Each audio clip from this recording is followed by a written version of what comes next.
cosas buenas que están detrás de cosas aparentemente no tan buenas, porque puede ser que si esto fuese presencial podría ser difícil que Dr. Jaime viniera, pero en todos modos queremos que venga aquí a conocer a Cancún, pero gracias a esta modalidad tenemos esta presencia, esta conexión México-Chile y pues estamos y vamos a disfrutar del gran conocimiento que nos va a transmitir Dr. Jaime.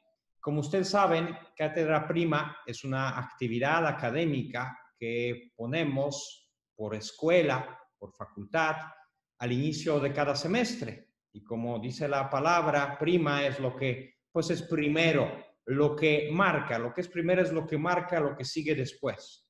Y lo que queremos que este discurso, este conocimiento, aprendizaje que nos va a compartir Dr. Jaime, marque pues lo que venga después, toda la enseñanza que la Escuela Internacional de Liderazgo Anáhuac quiere ofrecer a los alumnos. De verdad es una gran responsabilidad que tenemos con la escuela para ofrecer a más de 700 alumnos de nuevo ingreso que hemos recibido en nuestras instalaciones digitales por ahora, pero las físicas las tenemos más que listas. Hemos recibido este mes de agosto. Y además de alumnos que ya están con nosotros, donde tenemos una comunidad muy nutrida, más de 2,000 alumnos. Y queremos, a través de esta cátedra prima, especialmente para los alumnos de liderazgo, pues decirles, hablarles de la importancia que la Universidad Anáhuac Cancún pone en la formación de habilidades de líder. Y de verdad me da mucho gusto que Dr. Jaime, que es un académico muy reconocido a nivel nacional en su país, en Chile, pero también a nivel internacional, a través de la docencia de la Universidad de Chile, pero también como el director del Centro de Liderazgo de la Universidad Finisterre, con quien tenemos muy buena relación y mucha colaboración, pueda hablarles de un tema muy importante el día de hoy, que es el tema de la autoridad, el tema del líder como la autoridad que tiene y responsabilidad, yo diría, que tiene enfrente de la sociedad. Me acuerdo muy bien cuando pienso en autoridad, en los días de marzo, cuando me conectaba a la misa virtual, escuchaba una misa de España y el padre siempre decía, recemos por nuestras autoridades para que no nos mientan. Unas palabras muy fuertes, pero cuánta provocación hacen para nuestra mente y nuestra corazón. También me estaba recordando esta mañana cuando pensé en el tema de la autoridad de una primera tesis que hice ya casi 20 años, reflexionando sobre los escritos de un filósofo reconocido, Jacques Maritain. Me tocaba reflexionar sobre el tema de derechos humanos. Y Jacques Maritain toca pues muy directo el tema de la autoridad y estaba reflexionando que sus escritos, que ya tienen muchísimos años, pues no cambian. Él pone en evidencia que la autoridad en su fundamento, pues último y fundamento hasta que primero tiene a Dios y la autoridad tiene que ser un servicio a la sociedad. Pues de verdad me da mucho gusto que vamos a tocar hoy este tema que más que todo se trata de ser un mejor líder, una persona que se pone al servicio de la sociedad.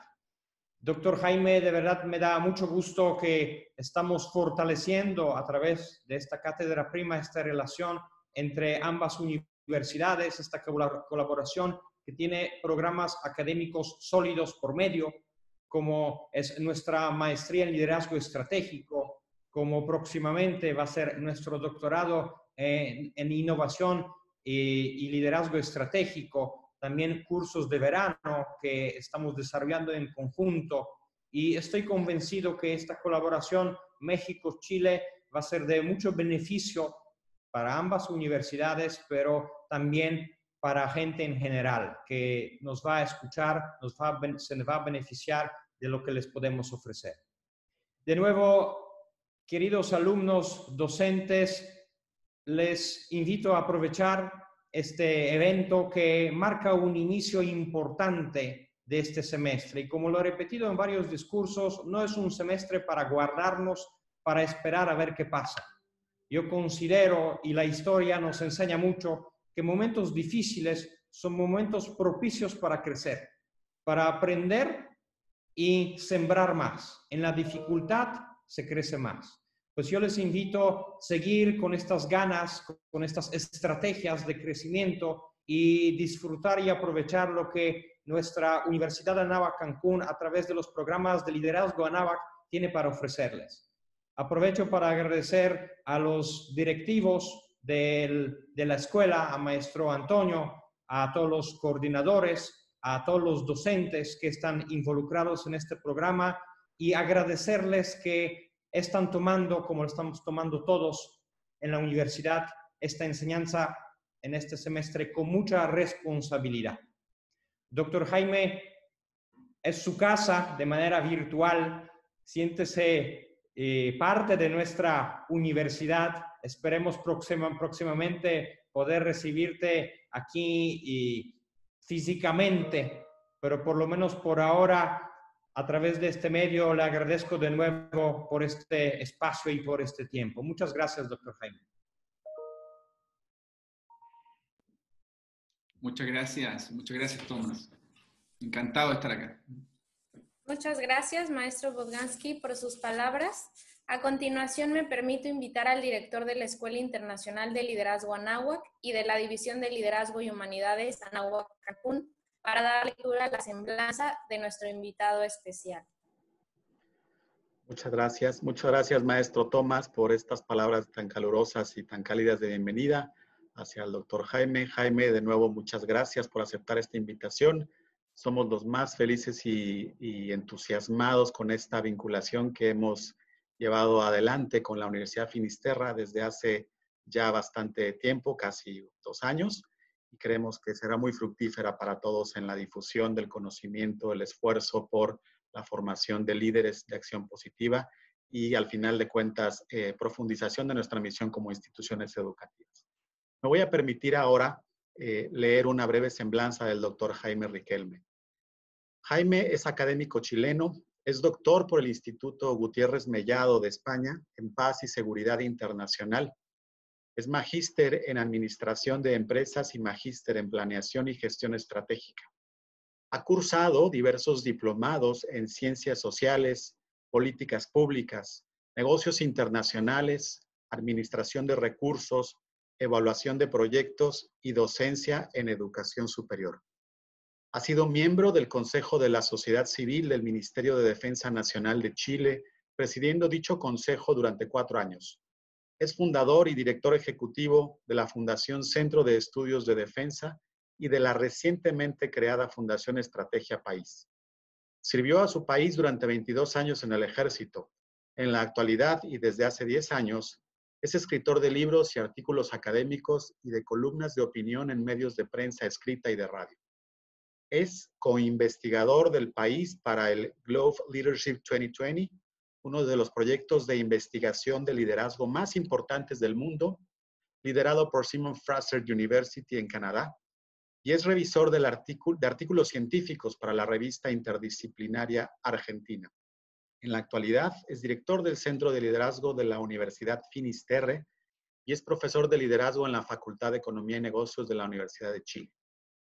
Los estudios de liderazgo que ha realizado durante más de 20 años los ha orientado a querer aprender el cómo solucionar los problemas relevantes de una sociedad u organización con una actuación armonizada de grupos humanos, aportando con conocimiento nuevo en materias como el liderazgo de la crisis de decisión, el liderazgo de problemas perversos y el liderazgo y la autoridad en la resolución de problemas complejos en las organizaciones. Muchas gracias nuevamente, Jaime, por aceptar esta invitación. Bienvenido. Bueno, la Escuela Internacional de Liderazgo se complace en presentar esta cátedra prima a cargo del doctor Jaime Riquelme, titulada Liderazgo y los desafíos de la autoridad. Les recordamos que a lo largo de la exposición del doctor Riquelme pueden ir comentando a través de nuestro chat y pueden ir formulando preguntas. Al finalizar la exposición, podremos ir leyendo las preguntas para nuestra conferencia. Bienvenido, doctor.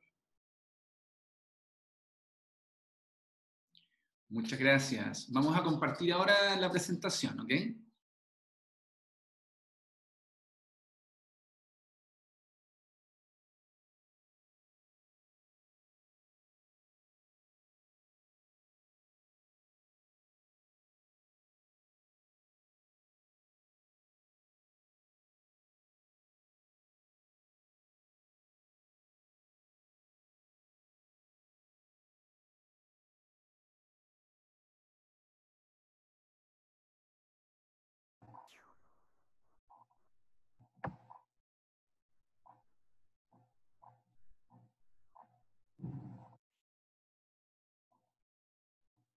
Ahí estamos.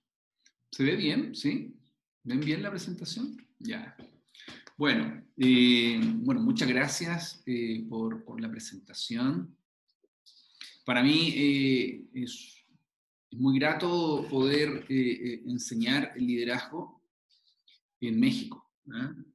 En la Universidad Anáhuac de Cancún. Así que, uno como académico lo que busca es la verdad, ¿cierto? Saber cómo efectivamente solucionar problemas relevantes de las organizaciones y de una sociedad. Por lo tanto, en esa búsqueda, uno lo que hace es investigar.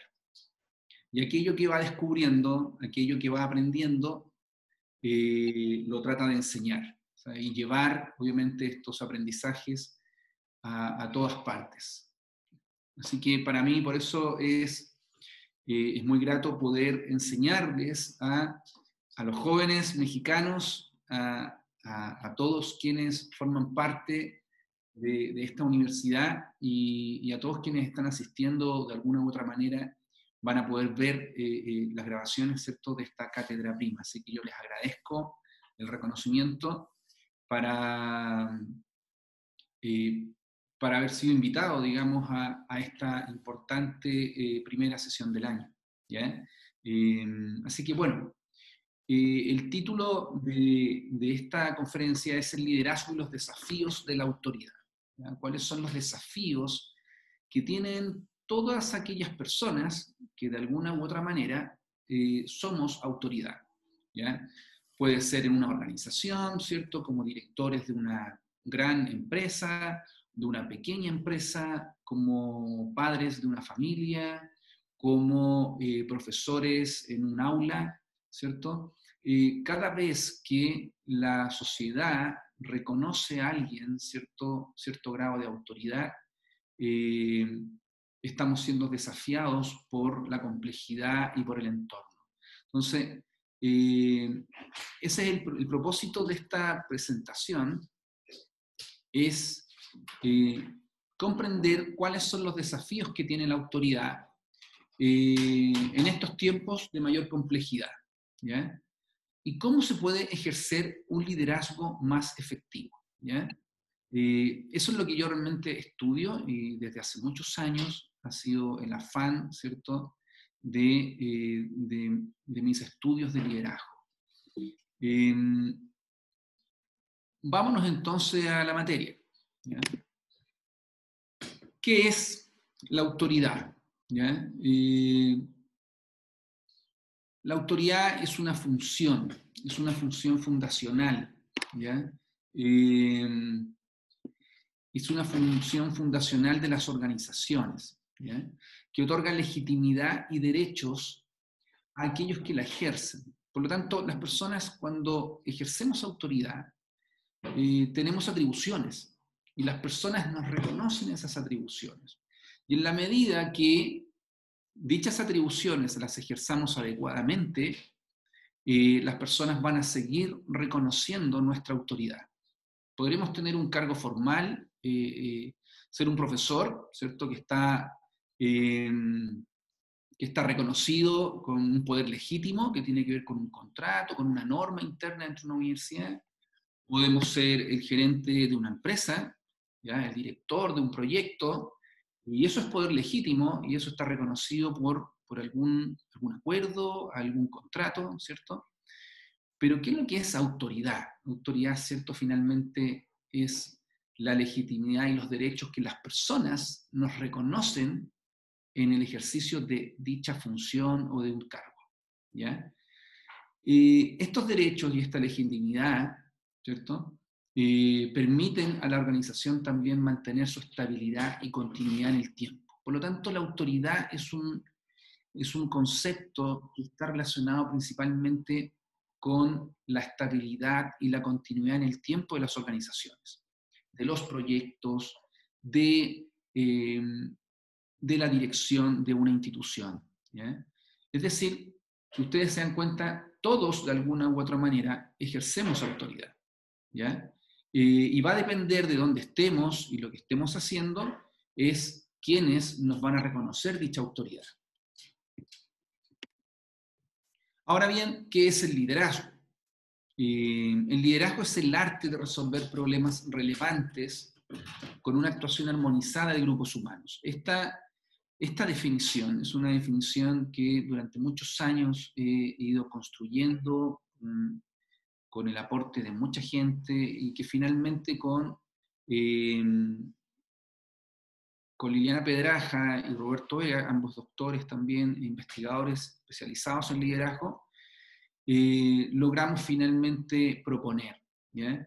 Si ustedes se dan cuenta, esta definición no se centra en la influencia, ¿ah?, ni se centra en la relación entre personas, ¿ya? Como muchas veces uno ve las definiciones de liderazgo como la capacidad de influenciar, la capacidad de hacer que las personas hagan algo, ¿cierto?, que uno quiere que se haga o que uno necesita que se haga.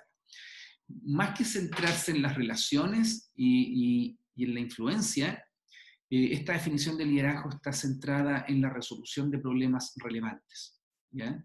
Cuando las personas hablan de liderazgo y cuando las personas nosotros coloquialmente o cotidianamente aplicamos el concepto de liderazgo o decimos, mira, esta persona ha ejercido liderazgo, o mira, aquí falta liderazgo, aquí hay liderazgo, normalmente lo que estamos haciendo es hablar de la solución de problemas que son relevantes para una organización, para una sociedad, para una familia, para un barrio, para una comunidad, ¿ya? Por lo tanto, esta definición de liderazgo está enfocada principalmente en la resolución de problemas relevantes. Y hay una condición que está en esta definición, que es que se haga de manera armonizada entre grupos humanos, ¿ya? Así que esto yo quería dar este marco más bien conceptual, en el fondo para entender qué es lo que es autoridad y qué es lo que es liderazgo. Por lo tanto, desde esta perspectiva, toda autoridad puede ejercer liderazgo, ¿ya? Y en la medida que sepa cómo hacerlo, ¿cierto?, va a poder efectivamente ejercer un liderazgo efectivo. Ahora, ahí es importante entender también qué son los problemas, ¿cierto? Y qué tipos de problemas normalmente tenemos. Yo quiero aquí aplicar una teoría que es la teoría de planificación de Green, ¿cierto? Y este modelo que él ha ido desarrollando después de varios años, ¿cierto? Se le llama la tipología de los problemas. Y lo que dice es que, lo que sostiene Green es que las organizaciones en general tienen distintos tipos de problemas y hay que saber distinguir los problemas que tienen las organizaciones para que quienes son autoridad, en el fondo, apliquen herramientas, ¿cierto?, que sean las más adecuadas.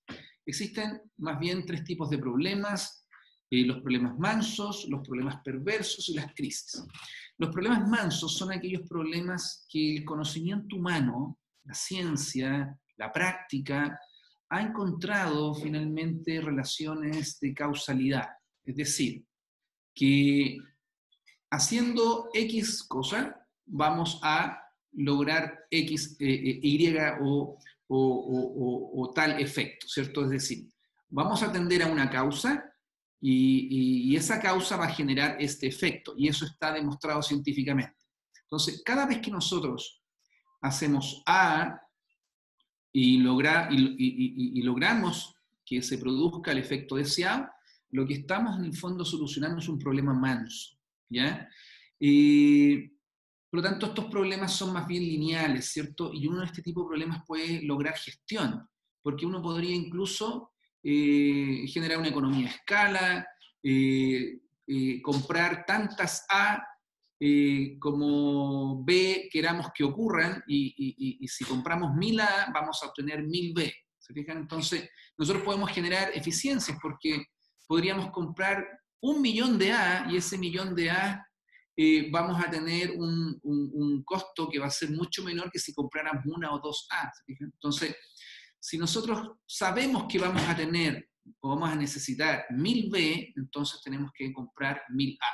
¿Se fijan? Entonces, en esos casos, frente a los problemas mansos, la solución y las herramientas que son necesarias es la gestión, ¿ya? Y nosotros en la universidad enseñamos y aprendemos gestión de cómo elaborar un libreto, gestión de cómo atender un paciente, gestión de cómo establecer relaciones internacionales, todos los conocimientos que tienen que ver con estandarización y aplicación de ciertos procesos, procedimientos, son conocimientos que lo que buscan es solucionar problemas mansos.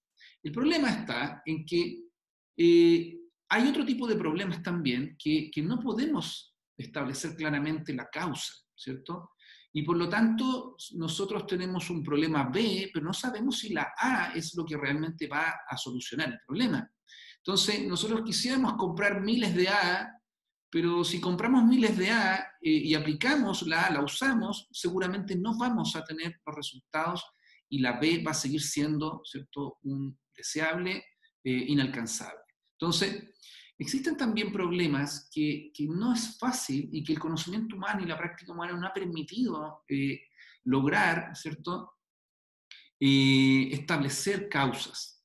Y ahí es donde esa complejidad, ¿ya?, requiere una solución distinta. Ya no es la gestión la que soluciona el problema, y ante todo aquello que nosotros muchas veces aprendemos en la universidad en términos más bien teóricos, prácticos, de procedimiento y procesos, pareciera ser que no son suficientes. Entonces ahí surge la necesidad del liderazgo. ¿Se fijan? Por lo tanto, el liderazgo es una herramienta también, ¿cierto?, que nos sirve para solucionar un tipo de problema que son específicamente los problemas perversos. ¿Ok?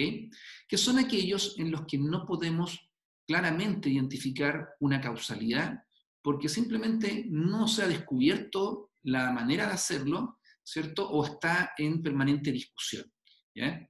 Y además también están las crisis, que las crisis son normalmente problemas mansos, mal diseñados o mal aplicados, o problemas perversos que se gestionan y no se lideran. ¿Se fijan? Entonces aparecen las crisis, que son inmediatas y son sorpresivas y nos obligan a tomar decisiones de manera urgente e inmediata, sin tener mucho tiempo para compartir la decisión. Y es ahí donde adquiere legitimidad, ¿cierto?, la herramienta del mando, que es la verticalidad absoluta, ¿cierto? El decir, ok, mi decisión es esta, y si me equivoco, bueno, pongo mi puesto a disposición, pero creo que es lo que tenemos que hacer. ¿Fija? Y ahí es donde se ejerce mando. Por lo tanto, la autoridad, cuando comprende bien el problema, se da cuenta que las herramientas que se tienen que usar son diferentes. Por lo tanto, las autoridades, uno de los desafíos que tienen es identificar claramente cuál es el problema que tenemos. Aún estos problemas muchas veces son muy ambiguos, ¿cierto? ¿Cierto? Es difícil poder identificar claramente, este es un problema manso, muchas veces tiene cierta perversión, o este es un problema perverso y aspectos que pueden ser, ¿cierto?, más mansos. Por lo tanto, hay que saber distinguir muy bien los tipos de problemas que tenemos y tener a disposición, ¿cierto?, de nuestro ejercicio de la autoridad, diferentes herramientas, como por ejemplo la gestión, el liderazgo y el mando. Ahora, esta figura lo que busca un poco es representar esto lo que estoy diciendo, ¿cierto? Para representarlo de manera más visual.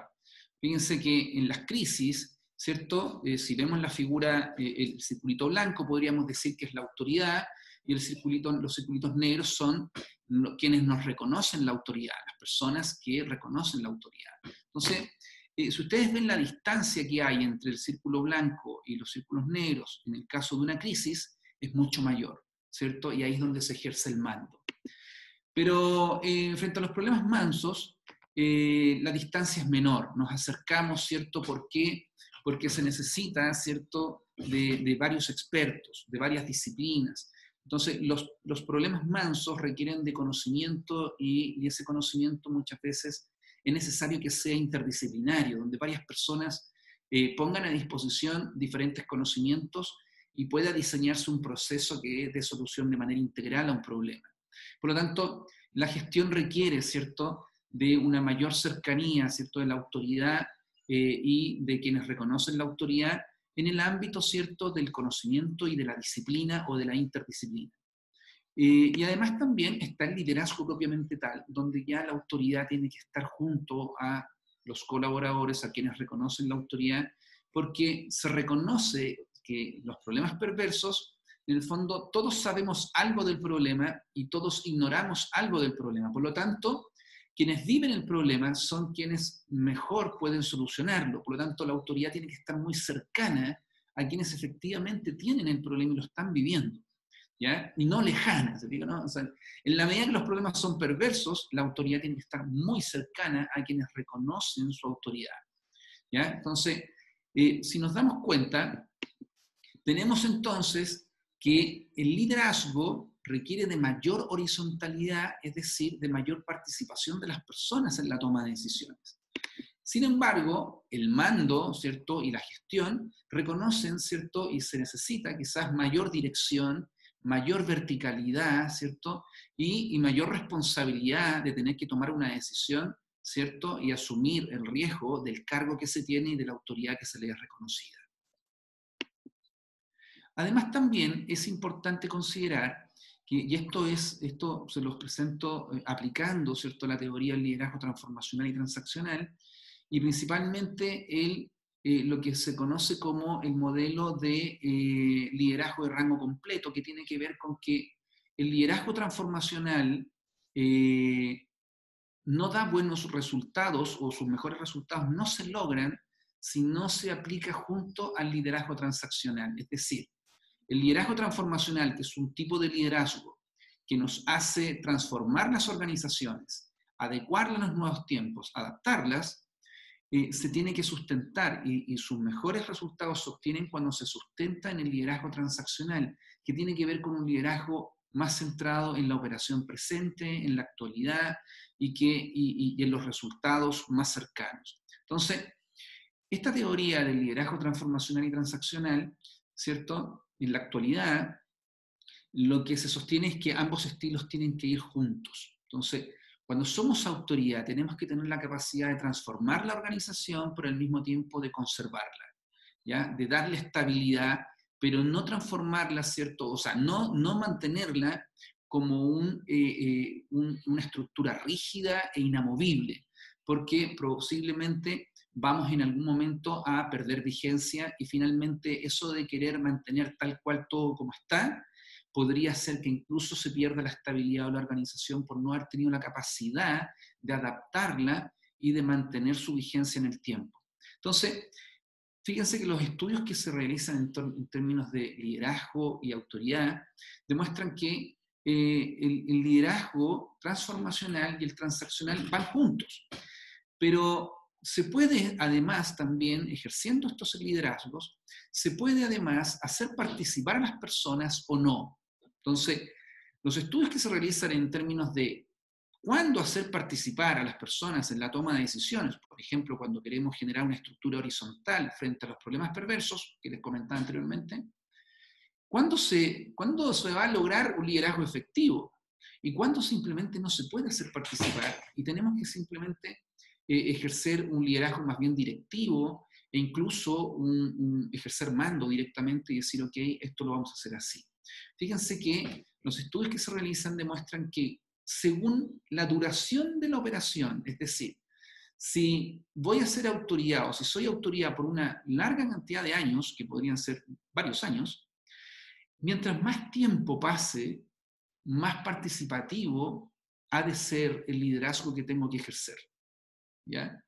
Mientras menos tiempo pase, puedo ser más directivo. Es decir, si lo que vamos a realizar dura 1 hora, dura 2 horas, es inmediato, tenemos que obtener el resultado inmediato, ok, como por ejemplo una crisis, con urgencia, decidir algo y hacer que se cumpla, ¿cierto? Se adquiere más valor, ¿cierto? Un liderazgo que es directivo. Pero si es en el tiempo, y si el efecto lo tengo que lograr en el tiempo, y podrían ser en muchos años, el liderazgo tiene que ser participativo. Por lo tanto, liderazgo directivo a menor tiempo de duración de la operación, del proyecto, del ejercicio de la autoridad, y liderazgo participativo a mayor tiempo. Además, también los estudios que se realizan demuestran que cuando se tiene atribuciones, ¿cierto? Cuando se nos ha delegado las atribuciones, también es un elemento, es un factor que nos permite en el fondo decidir si abrimos la participación o somos directivos. ¿A qué me refiero con esto? Todos somos autoridad, ¿cierto? Pero podemos tener cierto grado de atribuciones bastante limitados muchas veces. Podemos ir a una negociación y a lo mejor no tener muchas atribuciones para negociar, simplemente representar a lo mejor a una autoridad que es superior, ¿fijan? O de otra índole. Por lo tanto, las atribuciones que se tienen para ejercer liderazgo son muchas veces las que nos obligan, ¿cierto? O nos determinan qué tanto hacemos participar a las personas. Por lo tanto, si nosotros tenemos mucha delegación, una facultad, ¿cierto?, para decidir amplia, ¿ya? Podemos también abrir la participación de otros. Pero si tenemos poca delegación, estamos más bien mandatados para temas muy puntuales, ¿cierto?, y en los que no tenemos mucha libertad de acción, ¿cierto?, tenemos que ser más directivos. Por lo tanto, según el tiempo que tengamos para solucionar el problema relevante que vamos a solucionar, según el tiempo que se nos ha confiado esa autoridad, y según las atribuciones que nosotros tengamos en el cargo, es si tenemos que abrir la participación, la mayor participación posible, o simplemente reducir la participación y nosotros hacernos cargo de una decisión y obviamente hacernos responsables, ¿cierto?, de los efectos que se produzcan. Ahora, yo les estoy comentando, ¿cierto?, que es necesario abrir la participación de las personas frente a problemas perversos, generar estructuras de toma de decisiones más horizontales y frente a problemas mansos y especialmente frente a problemas de crisis, ¿cierto?, reducir la participación y tomar decisiones, ¿cierto?, y hacerse cargo de manera directiva de ciertas decisiones. Entonces, centrémonos en esto de abrir la participación. Para abrir la participación tenemos que tener mucha claridad de cuál es la cultura de la sociedad en la que estamos y de la organización que estamos dirigiendo, que estamos liderando. Fíjense que hay un estudio re interesante que yo quise aplicarlo también a la situación mexicana, ¿cierto? Hay una teoría de las dimensiones, la teoría de dimensiones culturales, ¿cierto?, que sostiene que hay determinadas dimensiones que explican el desempeño de las organizaciones frente a determinados problemas.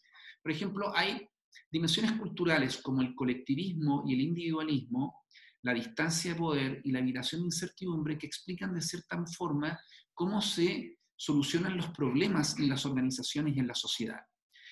Fíjense que mírenla, por favor, primero les quiero mostrar, ¿cierto?, las barras azules, ¿cierto?, representan a los 10 países más desarrollados del mundo, la cultura de los 10 países más desarrollados del mundo, y cómo, que son, bueno, estos 10 países son miembros de la OCDE, México y Chile también son miembros de la OCDE, por lo tanto son organizaciones que nosotros, son países que permanentemente estamos interactuando con ellos de distintas maneras, ¿cierto? Pero fíjense que los países más desarrollados del mundo son los que están aquí presentes en este gráfico, y además también en este color anaranjado, ¿cierto?, está Chile, y en color gris está México, ¿cierto? Todos estos datos ustedes los pueden obtener de la página web del Centro de Estudios de Kirchhofstede, que es un centro de estudios psicosociológicos holandés, ¿cierto? Y todos estos datos están ahí disponibles, por lo tanto, si ustedes ponen Hofstede, México, les van a aparecer todos estos datos y de otros indicadores más. Pero yo escojo estos tres porque son los más relevantes para el liderazgo y la autoridad. Brevemente les voy a explicar cómo se define desde esta teoría, ¿cierto?, la teoría de dimensiones culturales, cómo se define el colectivismo. El colectivismo se define como el énfasis que hacen las personas, ¿cierto?, para seleccionar los criterios que nos hacen tomar decisiones. Es decir, todos nosotros cuando tomamos decisiones usamos criterios. Decimos esto, un criterio, por ejemplo, podría ser la rapidez con la que necesito que se solucione el problema. Entonces, la velocidad de la toma de decisiones, la agilidad, la solución del problema, para mí podría ser un criterio. Podría ser también el gusto, me gusta esto o no me gusta. O podría enfocarme yo en el costo, a lo mejor esto es muy alto el costo y esto es muy bajo. Entonces, los criterios, ¿ya? En las sociedades colectivistas, los criterios están centrados más en los que usa otra persona o un grupo de personas, más que en los criterios que yo creo que son los adecuados. Entonces, las sociedades colectivistas, los criterios decisionales provienen de lo externo, ¿cierto? De un amigo, de un compañero de la universidad, ¿cierto? De un profesor, de la moda, del criterio que todos están usando, pero no necesariamente del que yo realmente creo que es importante. Pues bien, fíjense, las sociedades de los países más desarrollados, los criterios provienen desde adentro, en el fondo son sociedades que son más individualistas, no colectivistas. Es decir, y aquí hay un tema, muchas veces el colectivismo y el individualismo se asocia, ¿cierto?, a que el colectivismo es solidaridad, generosidad, y el individualismo es egoísmo, pero en este caso no es así. Esta teoría se enfoca principalmente en criterios decisionales, es decir, las sociedades colectivistas, los criterios por los cuales yo tomo una decisión están basados en lo externo y en lo que está de moda y en lo que el colectivo piensa más que en lo que yo realmente pienso. Sin embargo, en las sociedades individualistas los criterios están en uno, es decir, yo creo que esto hay que hacerlo por tal y tal razón, independiente de que si todos el resto o todas las personas lo están haciendo. Es decir, yo podría dar mi vida por el prójimo, ¿ya?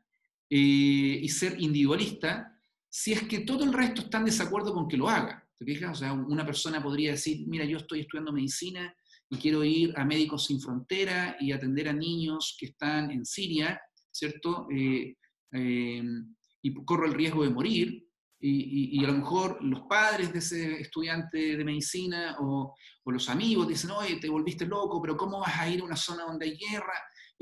La pareja, ¿cierto?, de ese estudiante le va a decir, es que no me quieres, ya es que no quieres estar conmigo, y ese estudiante, todo el mundo va a estar en desacuerdo. ¿Ok? ¿Qué pasa si ese estudiante va igual? ¿Se fijan, no? O sea, no le hace caso a su familia, no le hace caso a los amigos, no le hace caso a todo el colectivo, y va igual, y muere en Siria.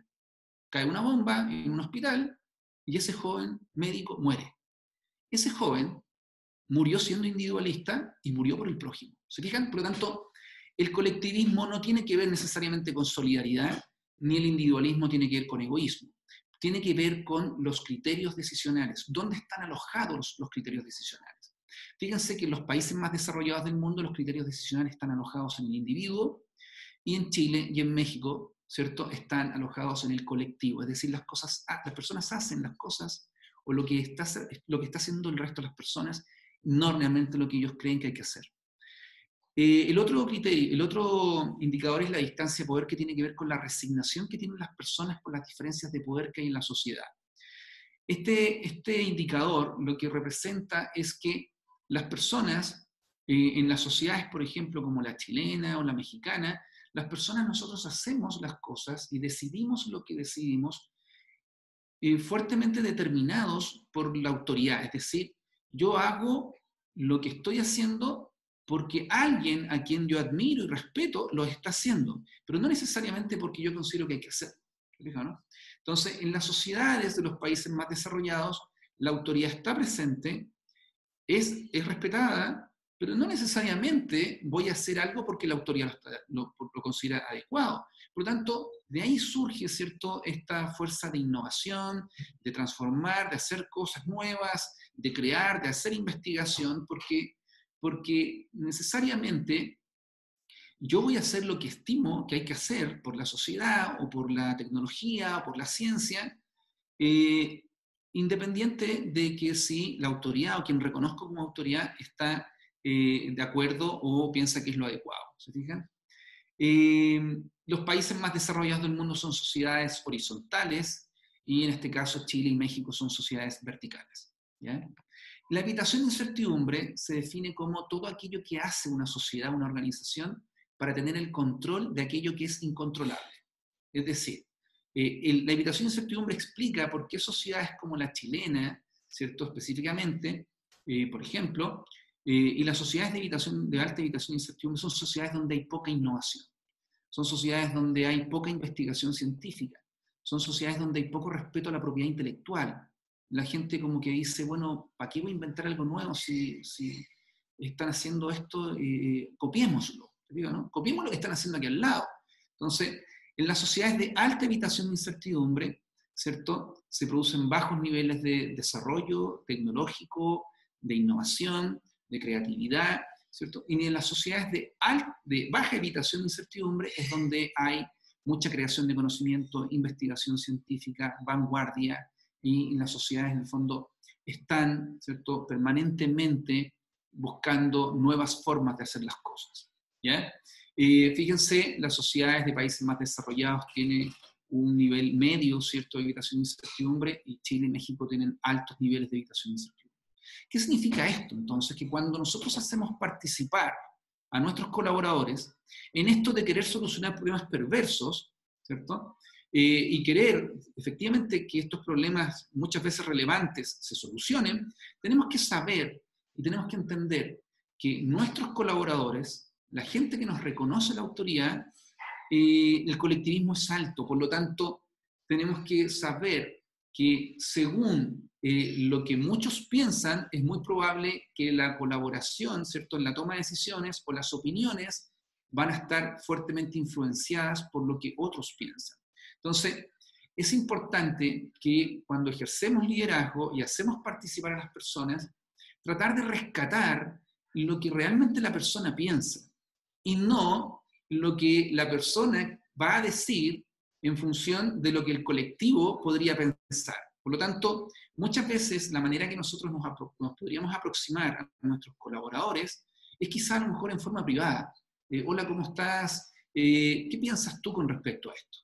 Porque si tú le haces esa pregunta a una persona frente a todo el colectivo, lo más probable es que la persona te va a decir lo que el colectivo está pensando y no lo que realmente esa persona piensa. Por lo tanto, cuando participamos en la toma de decisiones a la gente, tenemos que saber que las personas grupalmente van a decir lo que el colectivo podría sancionar como adecuado. ¿Verdad?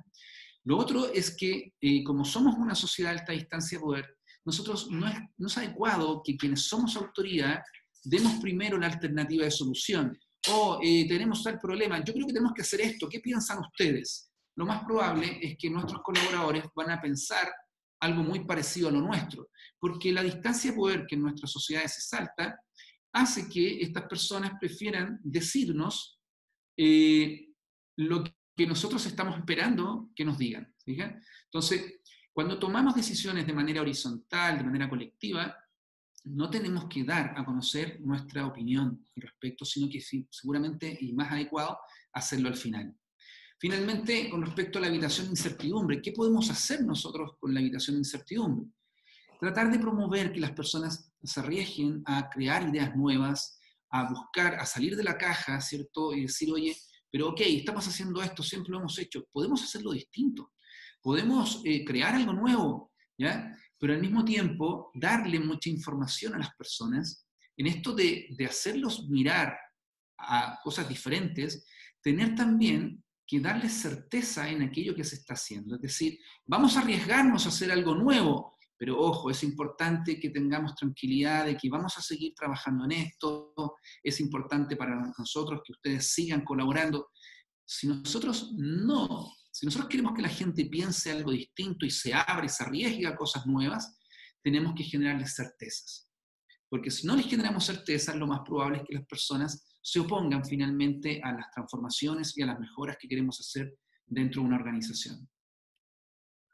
Así que, para concluir, ¿cuáles son los desafíos de la autoridad? En mi opinión, y esto basándome en los estudios que les he presentado, en las investigaciones que he realizado durante muchos años, ¿cierto? Siempre, obviamente, con posibilidades de error, pero creo que la autoridad y quienes somos autoridad tenemos que preocuparnos al menos de 4 ideas fuerzas. Primero, comprender la complejidad del entorno. Tratar de que el entorno no es simple. O sea, no vamos a ejercer un liderazgo efectivo si pensamos que todo es como siempre ha sido. Oye, no, si esto es así, esto es A, B y C nomás. ¿Para qué le ponen tanto? Esto es simple. No. Como autoridad nosotros tenemos que aceptar y reconocer que el entorno es de alta complejidad. ¿Ok? Segundo, tener la capacidad de ejercer distintas herramientas. Es decir, ejercer liderazgo en aquellos problemas perversos y tener la capacidad también de ejercer gestión en aquellos problemas mansos. ¿Ya? Y además también tener la capacidad de ejercer mando y hacernos responsables si es que nos equivocamos. ¿Fija? Por lo tanto, en ocasiones, ser verticales, pero la gran mayoría del tiempo tratar de ser lo más horizontales posible. Si nosotros somos horizontales la mayor cantidad del tiempo, las personas van a saber y van a valorar cuando somos verticales, porque van a entender que es el entorno y la complejidad que nos está obligando a ser verticales y, en algunos casos, o a dirigir y no preguntar en algunos casos. ¿Fijan? Entonces, a medida que mayor horizontales seamos, mayor verticalidad nos van a aceptar y se va a legitimar en situaciones excepcionales como por ejemplo las crisis. Además también tratar de involucrar, ¿cierto?, en la toma de decisiones a la mayor cantidad de personas. Si el involucramiento tiene que ver con un proceso y con la solución de un problema manso, ok, e involucrar a las personas que son expertas en el proceso. Pero si es un problema perverso, tratar de involucrar a todos quienes son los afectados por ese problema, independiente de si son expertos en un tema o no. Por lo tanto, tenemos que abrir, ¿cierto?, y tratar de acostumbrarnos a involucrar la toma de decisiones. Y finalmente, moderar adecuadamente el colectivismo, en términos, ¿cierto?, de que tratar de que las personas nos den sus opiniones, pero que realmente piensan y no lo que es conveniente decir frente a otras personas. Tratar de reducir la distancia de poder y reconocer que somos sociedades verticales y por lo tanto no podemos ejercer una influencia abiertamente hacia las personas porque si no las personas nos van a decir lo bien que lo estamos haciendo y lo bien que lo podríamos seguir haciendo y no van a pensar críticamente lo que nosotros estamos haciendo. Y es necesario en estos tiempos tener colaboradores que piensen críticamente. Y finalmente asumir el riesgo. Asumir el riesgo de que podemos equivocarnos en una decisión y que, bueno, hay que tratar de generar la mayor certeza posible, pero sin que por ello dejemos de adaptarnos y de solucionar los problemas, ¿cierto?, de mayor complejidad, que son finalmente los problemas más relevantes. Muchas gracias. Muchas gracias, doctor Riquelme, por esta cátedra prima. Les recuerdo que vayan escribiendo preguntas o comentarios en el chat, ya vemos algunos por ahí, para que los podamos leer a nuestro ponente invitado. A continuación, daremos inicio al espacio de preguntas y respuestas para que los asistentes tengan la oportunidad de platicar con nuestro invitado sobre las inquietudes y temas de interés.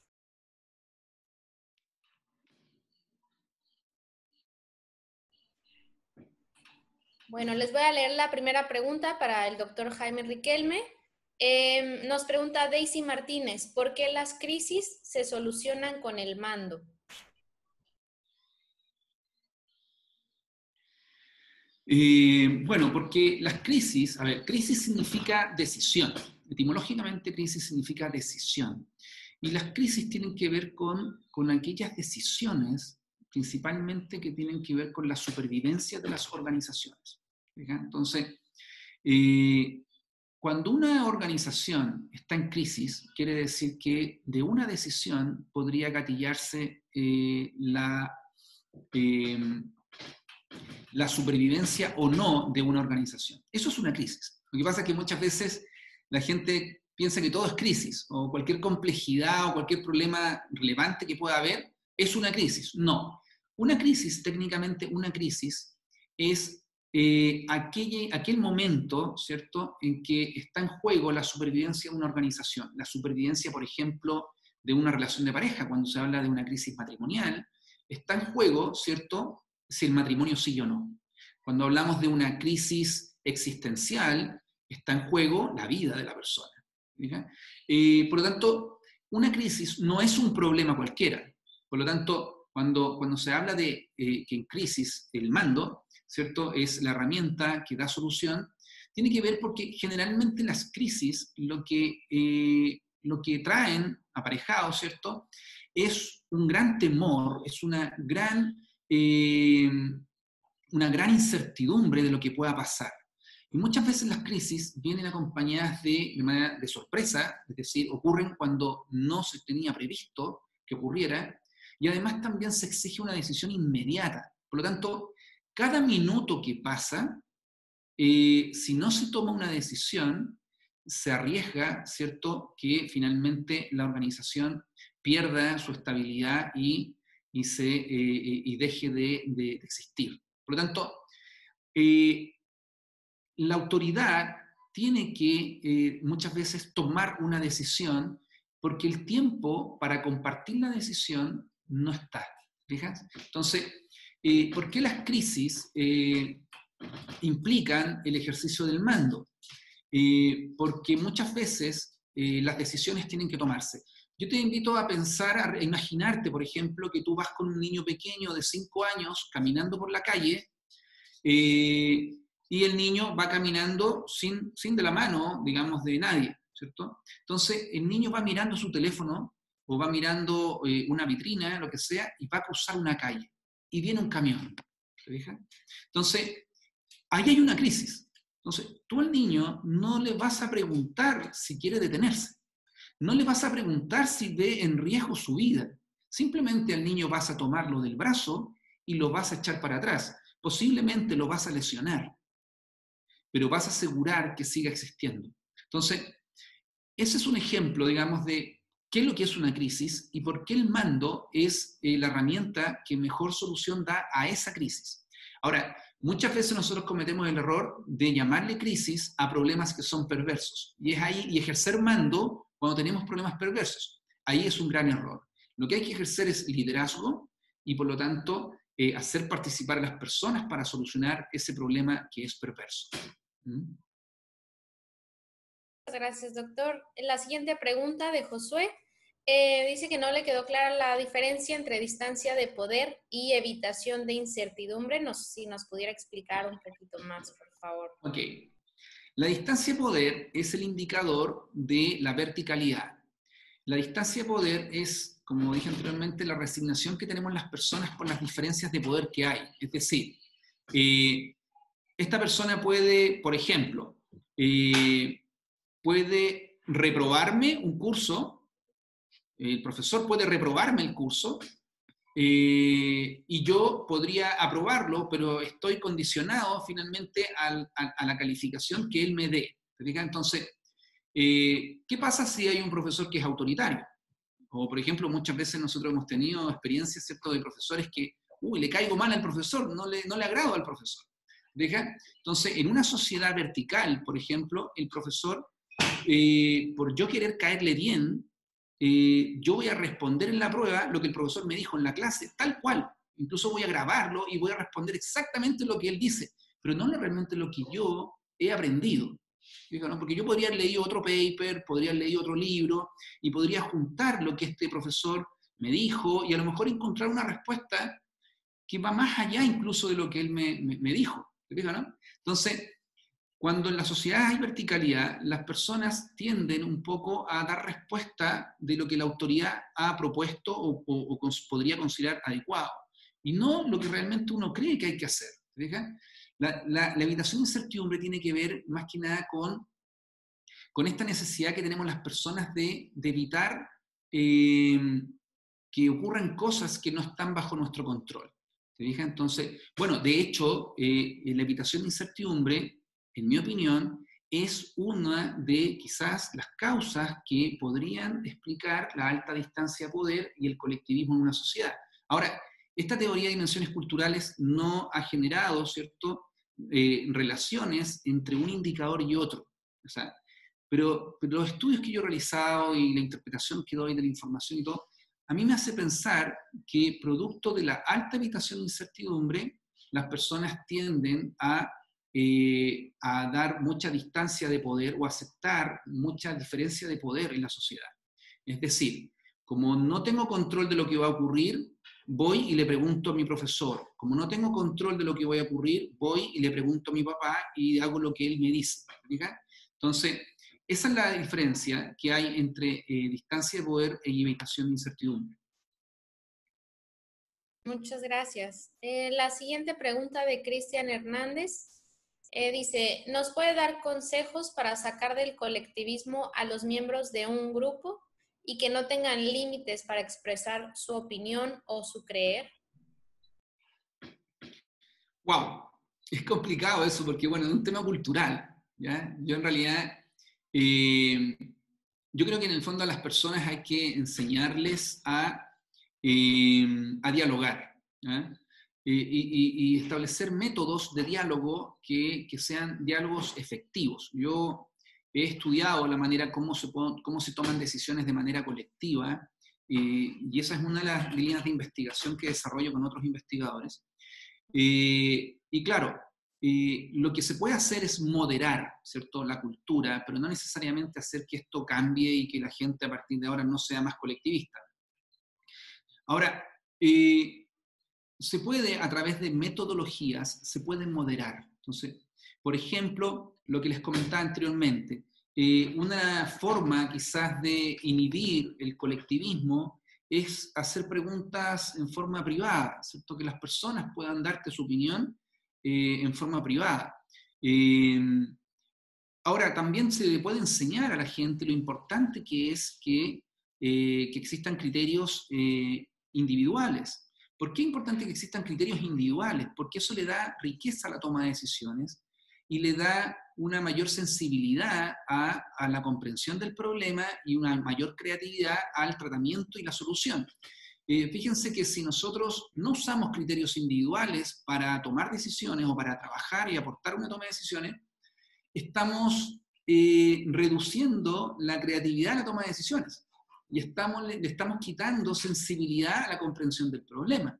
¿Por qué? Porque sentimos lo que todos sienten. Proponemos lo que todos están proponiendo. Entonces, hay que tratar, en el fondo, a través de una metodología, ¿cierto?, hacer que en el fondo se puedan poner ideas, ¿cierto? Por ejemplo, está el brainstorming, la lluvia de ideas, y hay mecanismos en que, por ejemplo, tú puedes, en un principio de la toma de decisiones, impedir que hayan críticas respecto de las ideas que se están dando. O sea, no puede haber una crítica. Por lo tanto, en un proceso de toma de decisiones, por ejemplo, de 20 minutos, decir, ok, los primeros 5 minutos vamos a hacer una lluvia de ideas y nadie critica.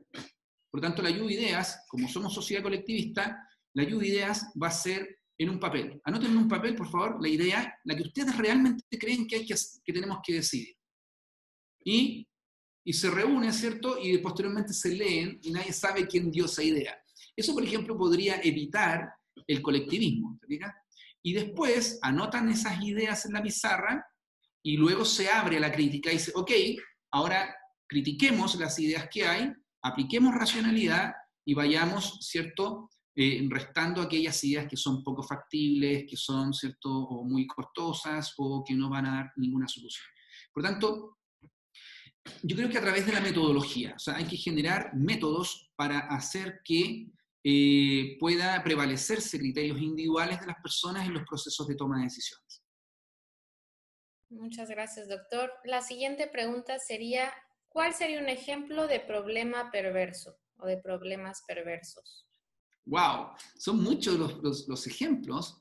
Fíjate que, bueno, la misma pandemia es un problema perverso, ¿te dejas? Por ejemplo, tenemos que quedarnos en casa y eso no significa una degradación de la situación económica de un país, de una sociedad, de una familia, porque no se puede ir a vender aquello que vendo, no puedo ir a producir aquello que produzco. Entonces es un problema perverso porque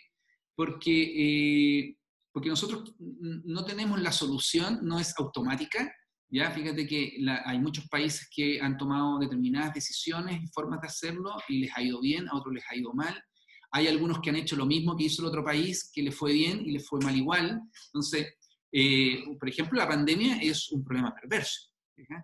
Ese sería un ejemplo, digamos. De hecho, el autor de la tipología de los problemas, Ken Green, publicó hace poco, el año 2020, si ustedes ponen Green, pandemia, va a aparecer un artículo que publicó ahora hace como 2 meses, ya está publicado, y hace una aplicación digamos, de la tipología de los problemas y a la pandemia la cataloga como un problema perverso. Muchas gracias, doctor.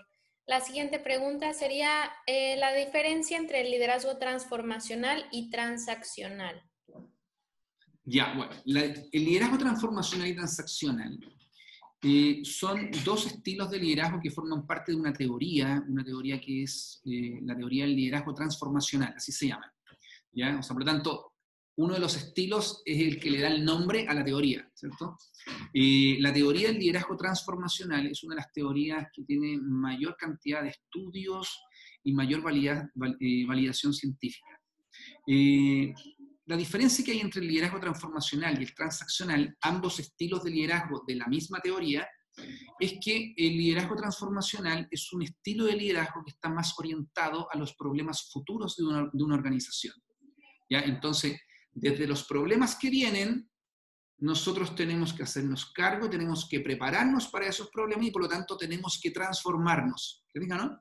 El liderazgo transformacional en el fondo visualiza el futuro y a partir de las condiciones que van a darse, tenemos que transformar nuestra organización, nuestras prácticas, nuestras costumbres. Y el liderazgo transaccional tiene que ver principalmente con aquellos problemas que son presentes, los del día a día, los de hoy.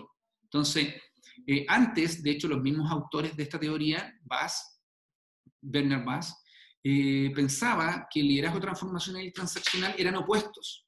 Era uno o el otro. Y con los estudios, con la investigación científica que fueron haciendo, se fueron dando cuenta que el liderazgo transformacional era más efectivo cuando tenía el liderazgo transaccional como base.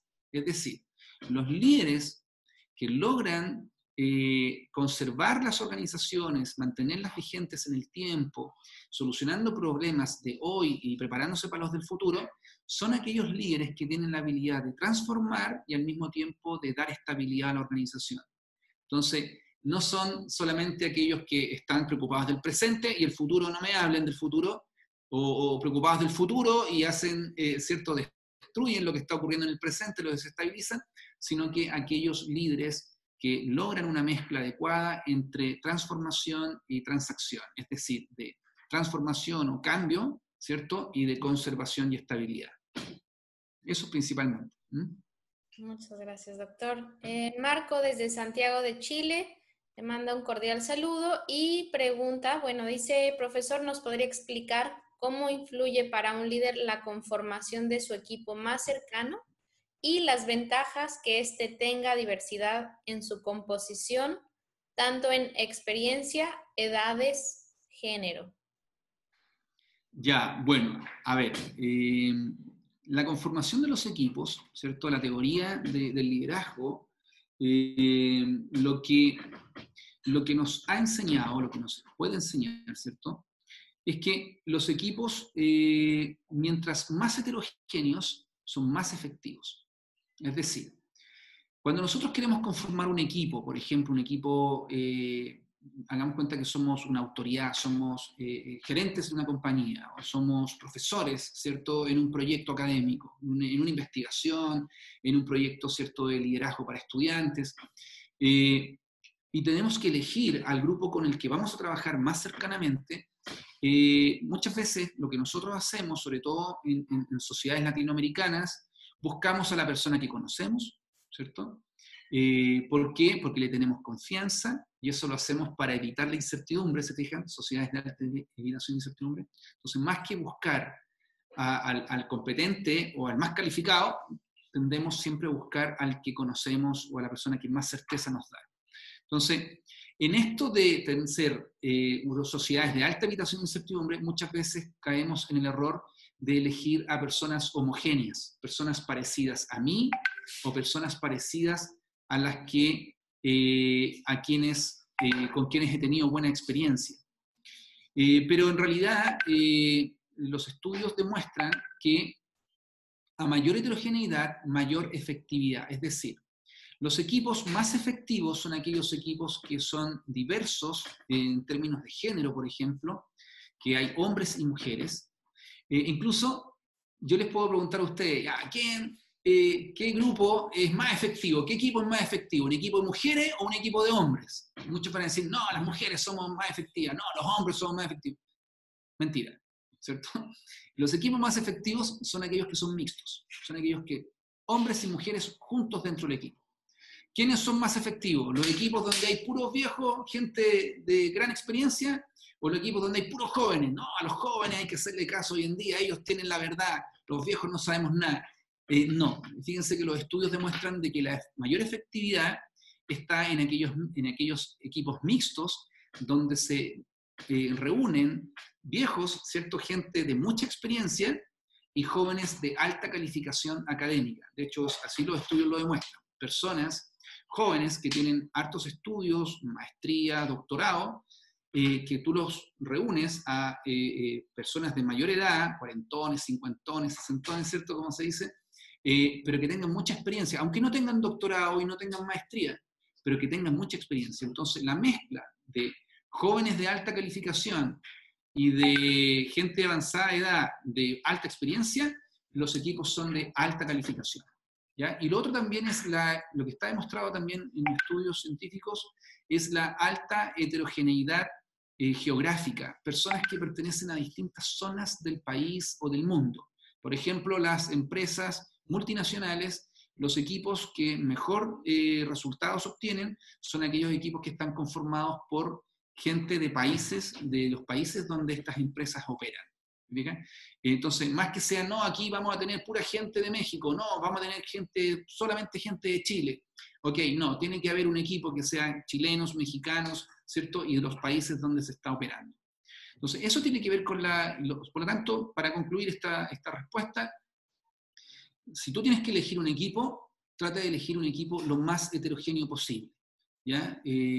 ¿Por qué la heterogeneidad es tan buena en liderazgo? Porque permite tener mayor sensibilidad, es decir, comprender de mejor forma el problema. O sea, si tenemos ingenieros... otra heterogeneidad importante es la interdisciplina. Los equipos que mejor resultado dan frente a problemas de alta complejidad son aquellos equipos que están conformados por gente de distintas disciplinas. No solo por ingenieros, ni solo por abogados, ni solo por filósofos, ni solo por psicólogos. Por ingenieros, psicólogos, filósofos, todos mezclados. Lo que hay que tratar de hacer es hacerlos trabajar en equipo, que ahí también es muy complejo. Pero la heterogeneidad disciplinar también es súper necesaria. ¿Por qué? Porque esa heterogeneidad lo que nos permite es tener mayor sensibilidad al problema. Si nosotros tenemos solamente ingenieros, miramos el problema, vamos a ver solo números.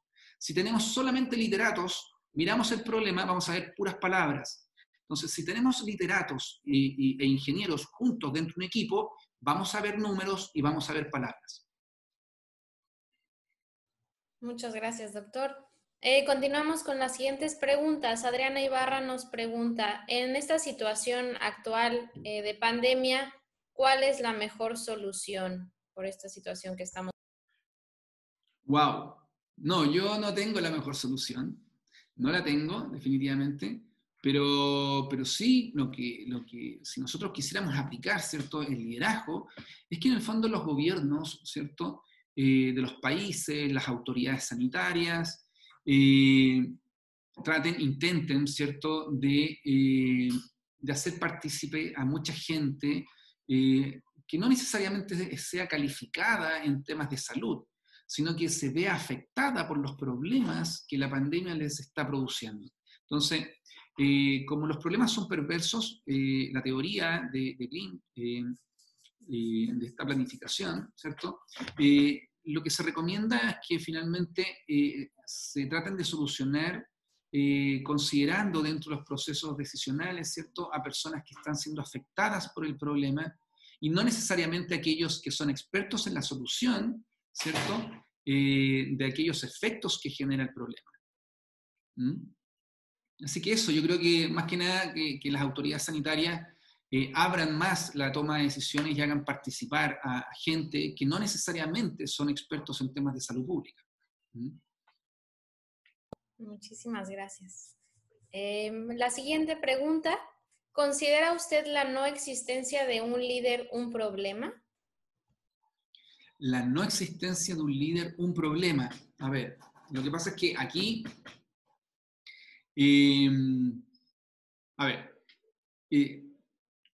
todos somos líderes. ¿Okay? Lo que pasa es que no necesariamente todos ejercemos liderazgo. Es como que pudiéramos decir, ¿cierto?, que somos seres humanos, ¿cierto?, pero no necesariamente nos comportamos humanitariamente. ¿Verdad? El hecho de que no seamos humanitarios no significa que no seamos humanos. Por lo tanto, todos somos líderes. Por lo tanto, ahora, un poco, digamos, adecuándome a la pregunta, el hecho de que un líder no ejerza liderazgo es un problema. Podría serlo si es que esa persona tiene poder, ¿ya? Y ese poder puede afectar a mucha gente, ¿cierto? Podría ser un problema si es que está frente a un problema perverso, ¿cierto? O sea, si esa persona es la encargada de solucionar un problema y un problema que es perverso y tiene grandes atribuciones para hacerlo, ¿cierto? Lo más probable es que si no ejerce liderazgo, lo más probable es que ejerza mando o gestión y finalmente el problema no lo solucione. Por lo tanto, en sí, hay un problema en sí mismo en la persona que nosotros tenemos tomando decisiones. Por eso es que es importante que todos quienes tengan autoridad, todos quienes tengan un cargo directivo en alguna organización, en alguna empresa, en alguna universidad, sean personas que se emocionen con el liderazgo, porque el liderazgo es una herramienta que permite efectivamente solucionar los problemas que tienen las organizaciones hoy, que son principalmente problemas perversos. ¿Verdad? Así que sí, es un problema que una persona no pueda ni quiera ejercer liderazgo. Muchas gracias. Abril Camargo nos pregunta, ¿cómo podemos reconocer el momento preciso para emplear un liderazgo vertical cuando tu organización se trata de un equipo horizontal? ¡Wow! Yo creo que hay un tema muy práctico, y esto yo busco siempre como ejemplos muy cotidianos, y corriendo el riesgo de equivocarme, y de repente incluso ser absurdo, pero yo también soy profesor, no solamente soy investigador, sino que además también soy docente de aula, por lo tanto estoy obligado a simplificar las cosas, so riesgo de ser poco preciso, ¿ok? Pero claro, o sea, si tú tienes que tomar una decisión súper importante en tu equipo, te llamó X persona, la gran autoridad de la organización, de la empresa, de la institución donde tú trabajas, y te está obligando a tomar una decisión ahora ya, de un problema que es tremendamente importante, y tu equipo está de vacaciones, están desconectados, vas a tener que ejercer verticalidad y tomar la decisión tú y hacerte responsable por lo que tu equipo pueda pensar. Ahora, si tu equipo te valora y si tu equipo sabe de liderazgo y sabe lo importante que es el liderazgo, van a aceptar la decisión que tú tomaste, ¿ya? Aunque te hayas equivocado, van a aceptarla como que tenías que tomarla y en realidad cualquiera de nosotros que hubiera estado en tu lugar seguramente habría hecho lo mismo. ¿Fija? Entonces, ese momento preciso para tomar una decisión, ¿cierto?, en forma vertical, es decir, ejercer mando, tiene que ver principalmente con la importancia de la decisión y con la urgencia que tienes para tomar la decisión. Y si estás obligado a tomarla al tiro, ahí ese es el momento de ser vertical. Si te dicen, oye, no, tómate el tiempo que quieras para tomar la decisión, no es el momento para tomar la decisión vertical. Ahí tienes que horizontalizarla y tienes que compartirla con tu equipo. Muchas gracias, doctor. La siguiente pregunta de Francisco Castellanos, ¿es lo mismo la cooperación que la colectividad?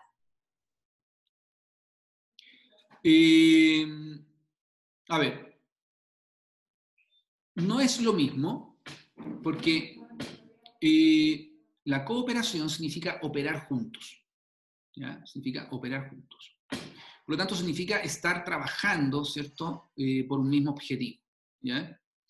Pero el colectivismo, ¿ya?, tiene que ver en el fondo con las decisiones que tú estás tomando, no necesariamente con lo que tú estás haciendo, ¿no? Por lo tanto, el colectivismo tú podrías estar cooperando o no cooperando, sin embargo, estar siendo colectivista, ¿ya? A ver, un ejemplo así cotidiano. Podríamos estar yo en un lugar, aquí en Chile, y tú en México, y tú haciendo una cosa y yo haciendo otra, o sea, es decir, no estamos cooperando, y ambos ponerle like, ¿cierto?, a una situación que está ocurriendo en el mundo, en la que ambos estamos de acuerdo porque nos interesa, ¿cierto?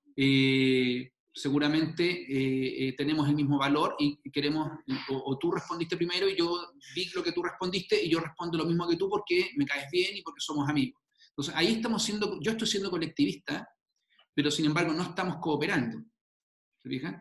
Ahora, podríamos estar cooperando y estar haciendo lo mismo, estar codo a codo, tú haciendo esto, yo haciendo esto otro, juntos, los dos, y ahí vamos a estar cooperando, pero tú decidir una cosa y yo decidir otra, y sentarnos a conversar y discutir, y decir, ¿por qué tú no estás de acuerdo conmigo? No, porque mira, yo creo que hay que hacer esto, no, yo tampoco, no, es que no, a ver, conversemos, a ver, vamos, metámonos en Google, y meternos, hasta que encontremos la decisión más adecuada.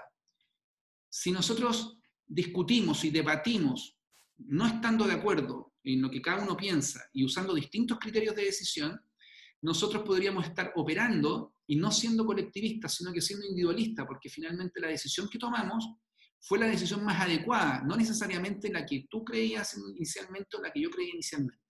Por lo tanto, ¿se puede cooperar y ser colectivista? Sí. ¿Eso va a reducir el desempeño? Lo más probable es que reduzca el desempeño, ¿ya? Y no se logre, digamos, una adecuada solución al problema. Por lo tanto, el colectivismo y la cooperación pueden ir de la mano, pero no necesariamente va a generarse una alta efectividad en la solución del problema. Muchas gracias. Ya por cuestiones de tiempo vamos a leer unas 3, 4 preguntitas más. La siguiente pregunta de Valeria Duarte nos dice, en una sociedad con alta crisis y una ausencia de liderazgo, ¿cómo se podría solucionar ese problema? Wow.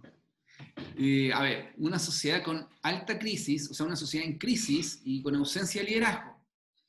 Wow. Es que es muy complicado porque habría que ejercer mando nomás. O sea, en el fondo, con crisis y sin liderazgo, yo creo que la única alternativa es el mando. El problema es que hay que evitar llegar a las crisis y hay que formar a las personas en liderazgo. ¿Ah? Porque hay un filósofo ahí que decía que hay personas que nacen con el don de mando. Son personas que mandan y que son autoritarias. Por lo tanto, hay que formar el liderazgo.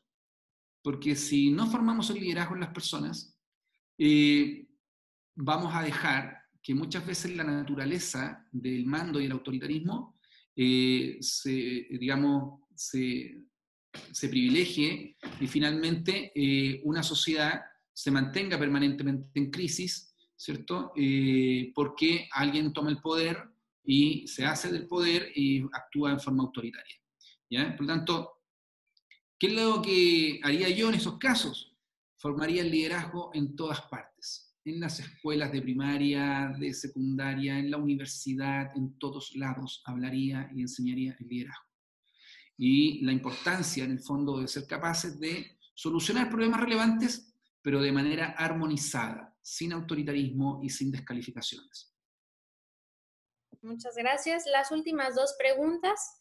La primera es de Azul Becar y dice, si bien los grupos diversos son buenos para liderar y el que todos se junten para hacer algo es grandioso, como liderar un movimiento social o político, el cual no te pertenece, da un ejemplo, una persona heterosexual liderando un movimiento LGBT o un hombre liderando un movimiento feminista, si bien la heterogeneidad es buena, ¿cómo entraría en estos casos?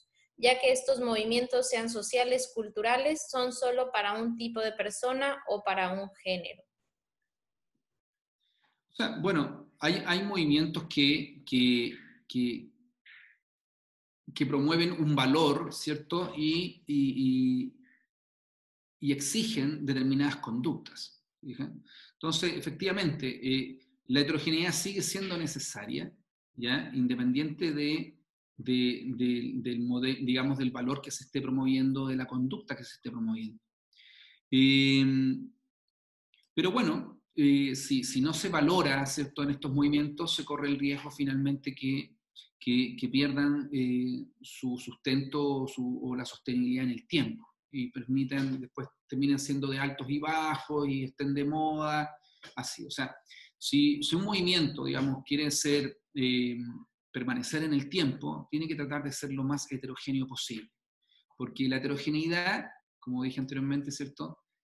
Aumenta la sensibilidad. Entonces, ok, vamos a promover X conducta, que es la que nosotros consideramos que es la mejor. Pero ok, tenemos que tener la sensibilidad de por qué esa conducta es buena, es adecuada, y por qué no, y cuáles son los aspectos que tenemos que considerar cuando queremos que esta conducta prevalezca, porque si no podemos ser autoritarios, y eso es el problema cuando se produce baja heterogeneidad, es que se pierde la sensibilidad del problema, y muchas veces se ve solamente algo y el resto no se ve, y cuando dejamos de ver la realidad y empezamos a ver solamente lo que queremos ver, podemos ser autoritarios en aquellas apreciaciones y en aquellas decisiones y acciones que tomemos. Muchísimas gracias. La última pregunta del docente Dagoberto Flores. ¿Los países más desarrollados necesitan más líderes?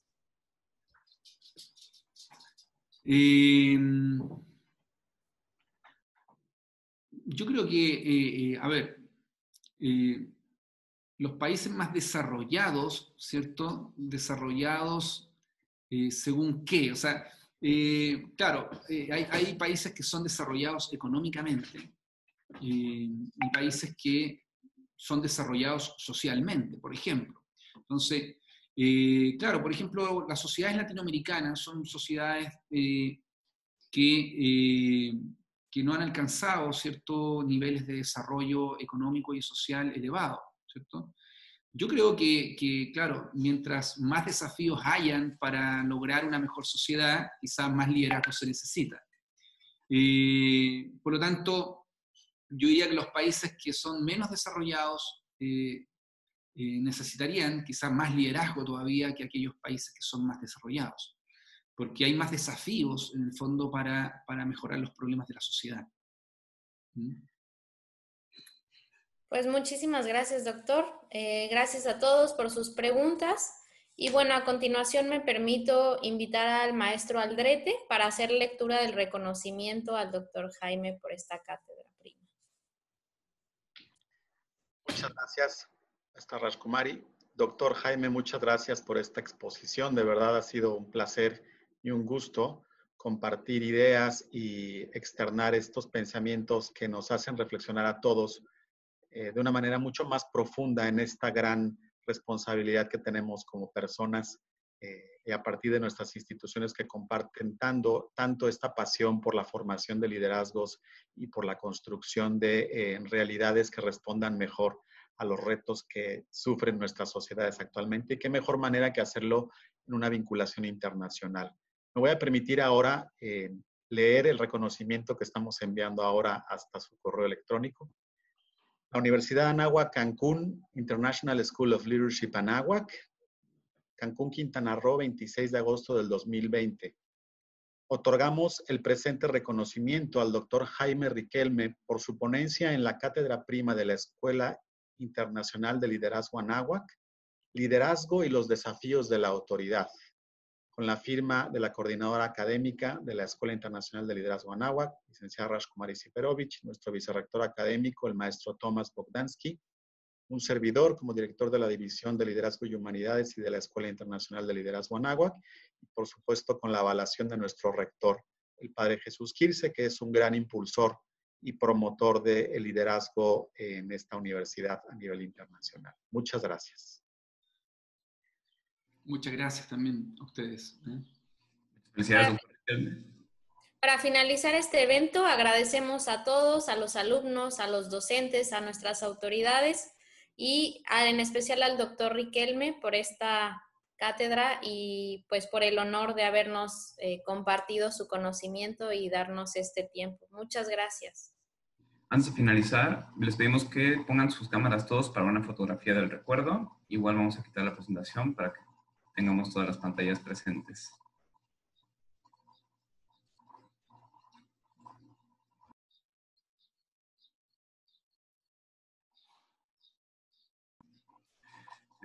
Doctor, le pediremos que deje compartir la pantalla para que aparezcamos todas las cámaras. Muchas gracias.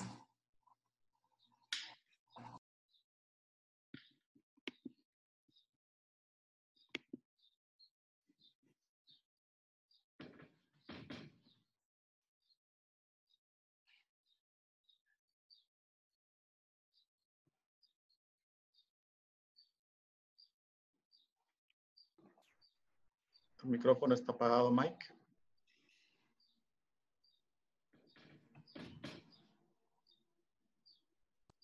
Ya, disculpen.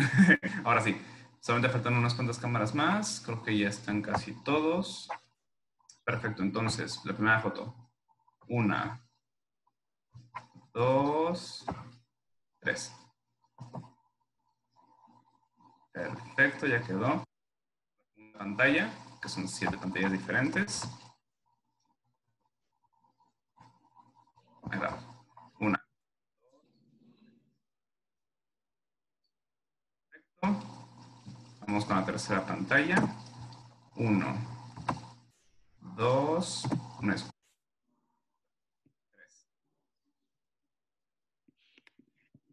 Perfecto. A ver, descansen la sonrisa que ahorita va la cuarta. 1, 2, 3. Perfecto. A ver, una pantalla. Unas 2 pantallas más y quedamos. 1, 2, 3. Y listo. Perfecto. Pues muchísimas gracias, doctor Rajkumari, Toño. Quedamos listos entonces. Y gracias a todos por haber participado con nosotros. Muchas gracias a todos. Gracias. Buen día. Gracias. Gracias, doctor. Saludos hasta Chile. Saludos. Gracias.